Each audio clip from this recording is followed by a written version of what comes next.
Hello friends, मेरे digital classes में आप लोग का बहुत बहुत फिर से नए सेशन में स्वागत करता हूं। तो यहाँ पे जो जितने भी एमसीक्यू जो क्वेश्चन तैयार किया गया, सभी आपके जो है लेटेस्ट पैटर्न पे क्वेश्चन को तैयार किए हैं। ये एक टाइप का जो है मॉडल पेपर तैयार किया गया है, जो आपके हर एग्ज़ाम को CGPSC प्री 2024 के लिए प्रिपरेशन कर रहे हैं, चाहे प्री हो चाहे मेंस हो, छत्तीसगढ़ का कोई भी एग्ज़ाम हो, व्यापम का हो, शिक्षाकर्मी की तैयारी कर रहे हो, चाहे आप पटवारी, महिला पर्यवेक्षक, छात्राध्यक्ष, पुलिस, एसआई, कांस्टेबल, मतलब सभी एग्ज़ाम के लिए इम्पोर्टेंट है। लगभग सिलेबस मैं कंप्लीट यहाँ पे करा दिया हूँ छत्तीसगढ़ का।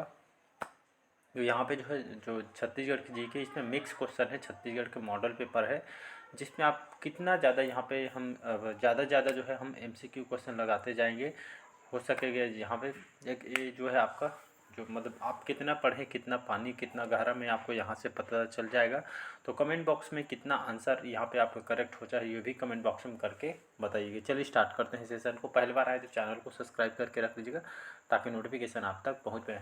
ठीक जैसे आपका पेपर में क्वेश्चन तैयार होता है, ठीक उसी पैटर्न में क्वेश्चन को तैयार किया गया है। तो चलिए स्टार्ट करते हैं। तो आज का हमारा पहला क्वेश्चन है, डॉक्टर नरेंद्र देव वर्मा ने छत्तीसगढ़ी को कितने उपभागों में विभाजित किया गया है? 8, 9, 10 या आपका 11? तो इसका जो करेक्ट आंसर हो जाएगा, याद रखिएगा, बी ऑप्शन करेक्ट आंसर हो जाएगा। तो टोटल जो हमारे जो नरेंद्र देव वर्मा सभी जानते होंगे, छत्तीसगढ़ के कवि हैं, साहित्यकार हैं। तो छत्तीसगढ़ी को जो है कितने उपभागों में विभाजित किया गया है? तो यहाँ पे इन्होंने छत्तीसगढ़ जो नरेंद्र वर्मा ने छत्तीसगढ़ी भाषा को लगभग 9 उपभागों में इनको विभाजित किया है। इनसे बहुत सारे क्वेश्चन पूछा जा सकता, जैसे आपका जो हमारे राष्ट्रीय जो गीत है अरपा परी की धार, इसके रचनाकार है नरेंद्र देव वर्मा जी। इनके प्रमुख रचना के बारे में थोड़ा देख लेते हैं। इनसे जो क्वेश्चन आपसे पूछा जा सकता है, नरेंद्र वर्मा की जो प्रमुख जो रचना है, जैसे आपका सुबह की तलाश, याद रखें एस लिख दिया हूँ, सुबह की तलाश इनकी प्रमुख रचना है। अपूर्वा, सोनहा बिहान, सोनहत बिहान, सुबह की तलाश, ढोला मारू, मोला गुरु बनई लेते, इन ये जो सभी जो रचना है इनकी प्रमुख रचना है, जो कि एग्जाम में यहाँ से क्वेश्चन पूछे जा सकते हैं, तो इसको याद रखिएगा। अगला क्वेश्चन देखते हैं यहाँ पे। अगला क्वेश्चन देखते हैं यहाँ पे, छत्तीसगढ़ी भाषा का प्रथम अभिलेख किसको माना जाता है? बस्तर अभिलेख को, राजिम अभिलेख को, जांजगीर अभिलेख को, या आपके दंतेवाड़ा अभिलेख को? तो इसका जो करेक्ट आंसर हो जाएगा यहाँ पे ए ऑप्शन करेक्ट आंसर हो जाएगा, याद रखिएगा। तो बस्तर अभिलेख जो इसको जो है आपका छत्तीसगढ़ी भाषा का, या इसको उद्गम भी मान सकते हैं, छत्तीसगढ़ी भाषा का जो प्रथम अभिलेख यहाँ पे बस्तर अभिलेख को माना जाता है। बस्तर अभिलेख में जो है यहाँ से पता चलता है कि छत्तीसगढ़ी भाषा जो है इसको प्रथम अभिलेख जो है यहाँ से बस्तर अभिलेख से पता चलता है। ए ऑप्शन यहाँ पे करेक्ट आंसर हो। तो ये जो अभिलेख है बस्तर अभिलेख, जो कि पूरा जो है छत्तीसगढ़ी भाषा में जो ये अभिलेख यहाँ से जानकारी मिलती है, छत्तीसगढ़ जो भी अभिलेख से जानकारी होती है, तो छत्तीसगढ़ी भाषा में जो अभिलेख पूर्ण रूप से आपका तैयार हुआ है। अगला क्वेश्चन देखते हैं यहाँ पे, जेठौनी किस माह में मनाया जाता है? या जो जेठौनी जो पर्व है, जेठौनी आपका पर्व है, याद रखिएगा, जेठौनी जो पर्व है किस महीना में इसको मनाया जाता है? माघ, बैसाख, फागुन या कार्तिक के महीना में? तो याद रखिएगा, इसका डी ऑप्शन करेक्ट आंसर हो जाएगा। जेठौनी जो पर्व है हम छत्तीसगढ़ में जो दीपावली के समय इसको मनाते हैं, और ये जो है आपका कार्तिक के महीना में इस जेठौनी पर्व को मनाया जाता है। यहाँ के लोगों के द्वारा, हमारे छत्तीसगढ़ की परंपरा है, तो बहुत धूमधाम से जो जेठौनी पर्व को यहाँ पे कार्तिक के महीना में इसको मनाया जाता है, दीपावली में, दीपावली का। अगला क्वेश्चन देखते हैं यहाँ पे, हिंदी भाषा की बोलियों के वर्गीकरण के आधार पर छत्तीसगढ़ी बोली ये आपका पूर्वी हिंदी है, पश्चिमी हिंदी है, पहाड़ी हिंदी है, या राजस्थानी हिंदी? तो याद रखिएगा, ये आपका PSC में भी क्वेश्चन आया हुआ है, प्री में इम्पोर्टेंट है। हिंदी भाषा के बोलियों के वर्गीकरण के अनुसार, जैसे हिंदी भाषा के जो बोलियों के जो यहाँ पे वर्गीकरण किया गया है, तो उस आधार पर देखेंगे तो हमारा छत्तीसगढ़ी जो बोली है आपका पूर्वी हिंदी के अंतर्गत यहाँ पे आती है। तो इसका ए ऑप्शन यहाँ पे करेक्ट आंसर हो जाए, PSC में आया हुआ क्वेश्चन है।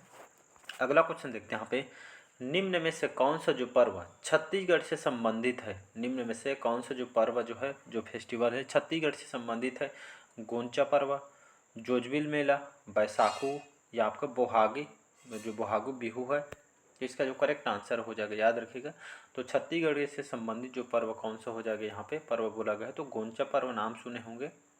तो गोंचा पर्व जो है आपके बस्तर संभाग में, याद रखिए, बस्तर संभाग में गोंचा पर्व को मनाया जाता है। कौन से महीना में? तो याद रखिएगा, आषाढ़ महीना, आषाढ़ महीना में उस गोंचा पर्व को मनाया जाता है। गोंचा पर्व जगदलपुर में इसको रथ यात्रा के जो शुक्ल पक्ष जो द्वितीय है रथ यात्रा के समय जो है इसको मनाया जाता है। और इसके जो जो आषाढ़ महीना में यहाँ पे रथ यात्रा के दौरान जो है गोंचा पर्व को यहाँ पे मनाया जाता है। यहाँ के लोगों की तरफ मतलब एक तरह का उत्साहपूर्ण फेस्टिवल है।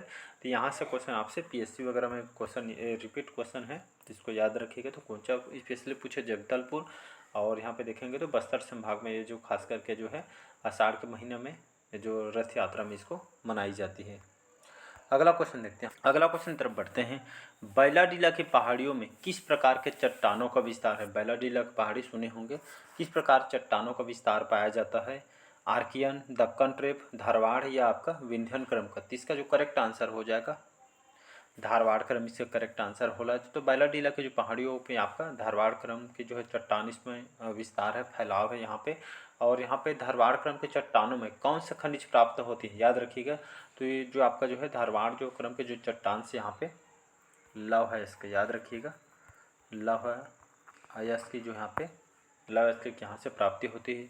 4 प्रकार के लौह है इसके, जैसे आपका मैग्नेटाइट, हेमेटाइट, लेमोनाइट और सीडेराइट, 4 प्रकार के लोहा हैं। इसी तरह वहाँ जो धारवाड़ क्रम के चट्टान से जो कि बैलाडीला लव खदान के लिए इसको जानी जाती है। बाकी बात करेंगे क्वेश्चन पे, तो ये आपके धारवाड़ क्रम के चट्टान से यहाँ पे लव ऐसे प्राप्ति होती है। और हमारे छत्तीसगढ़ में याद रखें एच लिखा हूँ यहाँ पे हेमेटाइट, तो हेमेटाइट प्रकार के हमारे छत्तीसगढ़ में लौह से प्राप्ति होती है।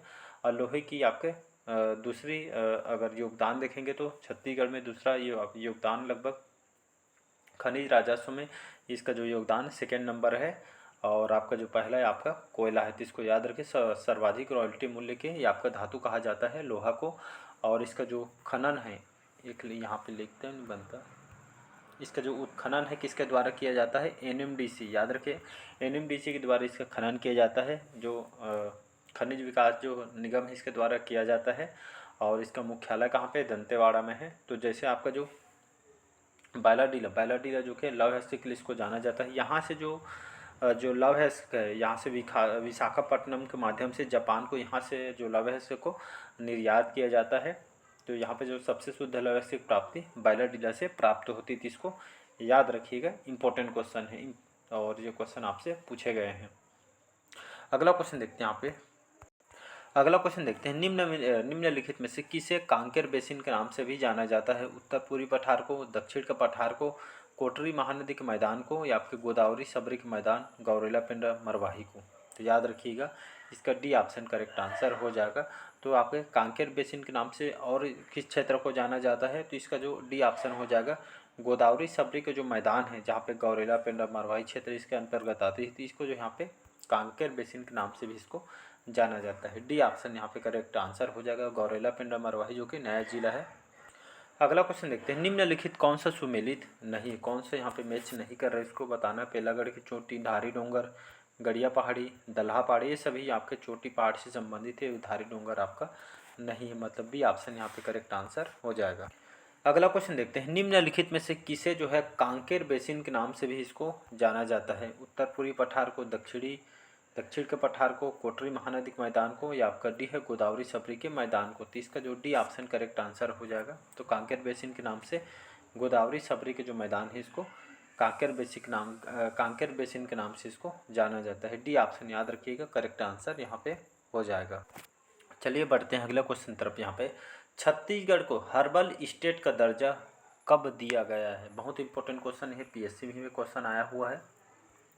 तो छत्तीसगढ़ को हर्बल स्टेट का जो दर्जा यहाँ पे कब दिया गया है? 4 सितंबर 2001 को, 4 जुलाई 2001 को, 5 सितंबर 2002 को या 16 सितंबर 2004 को? तो एक बात और बताना चाहिए, यहाँ पे जो डेट वगैरह रहता है उसको बढ़िया कंफर्म याद रखिएगा। रिवाइज जितना हो सके रिवाइज करते जाइएगा, क्योंकि एग्ज़ाम के टाइम आप रिवाइज करके छोड़ेंगे, मतलब उस टाइम करेंगे करके आपके पास बिल्कुल समय नहीं बचेगा। इसलिए साथ ही साथ डेली नहीं कर सकते, क्योंकि सैटरडे संडे को बढ़िया रिवाइज का टाइम रखिएगा। बी ऑप्शन करेक्ट आंसर हो जाएगा। तो छत्तीसगढ़ हर्बल स्टेट का जो दर्जा 4 जुलाई 2001 को यहाँ पे छत्तीसगढ़ को हर्बल स्टेट का दर्जा यहाँ पे दिया गया है। यहाँ पे इसका उद्देश्य क्या है छत्तीसगढ़ हर्बल स्टेट का? तो हमारे छत्तीसगढ़ राज्य के यहाँ पे जैव विविधता, जितने भी वन औषधि वगैरह है, इसको एक भंडारण को एक तरह का संरक्षित करना है, सुरक्षित करना है। इसीलिए यहाँ पे जो है छत्तीसगढ़ में हर्बल स्टेट का यहाँ पे दर्जा दिया गया है। यहाँ पे अगर छत्तीसगढ़ में देखें तो यहाँ पे 9 वन मंडल है। कितने वन मंडल है? 9 वन मंडल है, जिसमें आपका दुर्ग का सबसे बड़ा वन मंडल है और बिलासपुर का आपका सबसे छोटा वन मंडल है। और यहाँ पे छत्तीसगढ़ राज्य जो औषधि पादप पादप बोर्ड का भी गठन किया गया है। कब किया गया है? 28 जुलाई 2004 को इसका गठन किया है। तो इसको याद रखिए, छत्तीसगढ़ राज्य में कैंपा भी बनाया गया है, जो जिसमें आपके जो बिगड़े हुए वन वगैरह को सुधार पौधे संरक्षण के लिए यहाँ पे गठन किया गया है। तो इसको याद रखिएगा। अगला क्वेश्चन देखते हैं यहाँ पे।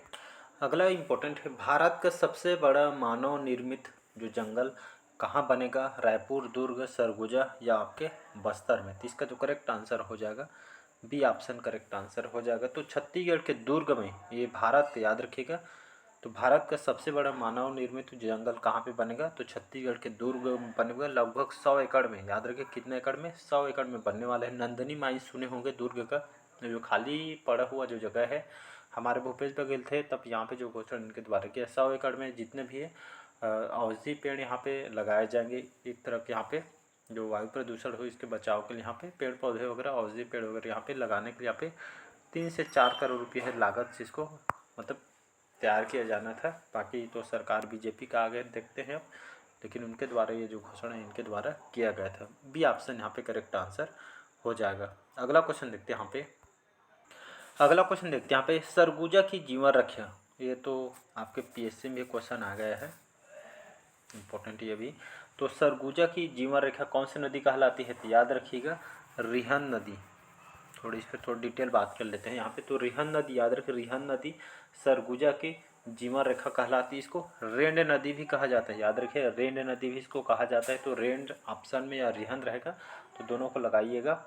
ये जो है इसका उद्गम कहाँ से होता है? रिहन नदी का छुरी मतरिंगा जो पहाड़ी अंबिकापुर है, अंबिकापुर तहसील सरगुजा से इसका उद्गम होता है। और इसका जो विसर्जन है सोन नदी में जो इसका विसर्जन हो जाता है। छत्तीसगढ़ में देखें तो 145 किलोमीटर इसकी कुल लंबाई है। इसका प्रवाह क्षेत्र देखेंगे तो सरगुजा, सूरजपुर और आपके जो बलरामपुर, इन क्षेत्रों में इसका जो है यहाँ पे विस्तार है। इसकी सहायक नदी की बात करें तो घुनघुट्टा, मोरनी, महान जो सूर्या वगैरह इसकी प्रमुख सहायक नदी हैं।